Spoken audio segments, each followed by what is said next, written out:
मेहदार के नगरिया कही रे हमें, मेहदार के नगरिया कही रे हमें, मंदिरिया अलग बा, मंदिरिया अलग बा। गंगा जी के पानिया कही रे हमें, गंगा जी के पानिया कही रे हमें, मंदिरिया अलग बा, मंदिरिया अलग बा।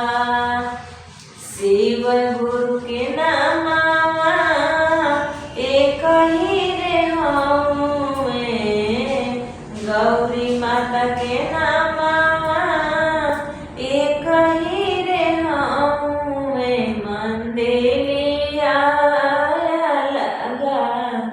अलग बा। साहेब भैया के नामवा